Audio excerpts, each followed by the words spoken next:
देखिए, Bihar police transfer posting को लेकर बड़ी खबर निकलकर सामने आई है। पटना हाई कोर्ट ने 19,000 से अधिक पुलिसकर्मियों का ट्रांसफर पोस्टिंग पर बड़ा फैसला सुनाया है। यानी याचिकाकर्ता जो हैं उनकी ट्रांसफर पोस्टिंग नहीं होगी और जो याचिकाकर्ता में शामिल नहीं है उनका ट्रांसफर पोस्टिंग होगा।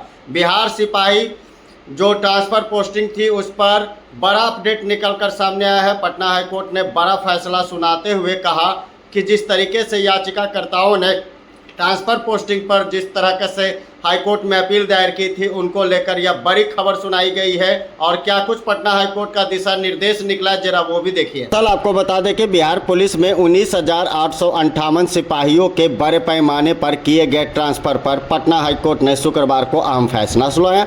हाई कोर्ट की खंडपीठ ने ट्रांसफ़र पर लगी अंतरिम रोक को आंशिक रूप से हटाते हुए स्पष्ट किया है कि अब सिर्फ याचिकाकर्ताओं के तबादले पर रोक रहेगी, जबकि बाकी सभी सिपाहियों का स्थानांतरण वैध माना जाएगा और उन पर प्रतिबंध हटा दिया गया है। दरअसल बिहार सरकार ने 5 मई 2025 को एक आदेश जारी कर राज्य भर में 19,858 सिपाहियों का तबादला एक जिले से दूसरे जिले में कर दिया गया था। इसको लेकर राज्य में काफ़ी हलचल मच गई थी। इस फैसले को अमिताभ बच्चन समेत अन्य याचिकाकर्ताओं ने पटना हाई कोर्ट में चुनौती दी थी।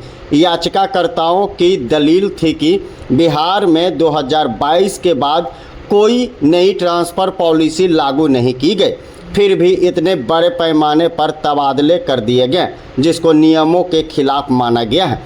मामले की सुनवाई जस्टिस राजेश कुमार वर्मा की एकल पीठ ने की थी, जिन्होंने प्रारंभिक सुनवाई के बाद ट्रांसफ़र पर अंतरिम रोक लगा दी है। इसके बाद 22 मई को कोर्ट ने सरकार से 4 सप्ताह के भीतर जवाब हल्फनामा दाखिल करने को कहा था। मामले की सुनवाई टाल दी गई थी।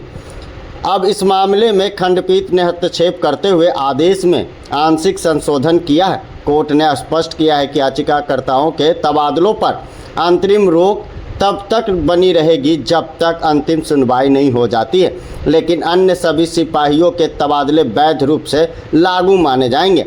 याचिकाकर्ताओं की ओर से कोर्ट में कहा गया था कि 2022 तक एक ट्रांसफ़र पॉलिसी प्रभावी थी, लेकिन उसे रद्द कर दिया गया था। अब नई नीति के बिना एक साथ इतनी बड़ी संख्या में ट्रांसफ़र करना केवल प्रशासनिक असंतुलन पैदा करता है, बल्कि यह सर्विस रूल्स और प्रतिकूल के न्याय के खिलाफ है। राज्य सरकार अब बाकी सिपाहियों का ट्रांसफ़र प्रभावी तरीके से लागू कर सकती है।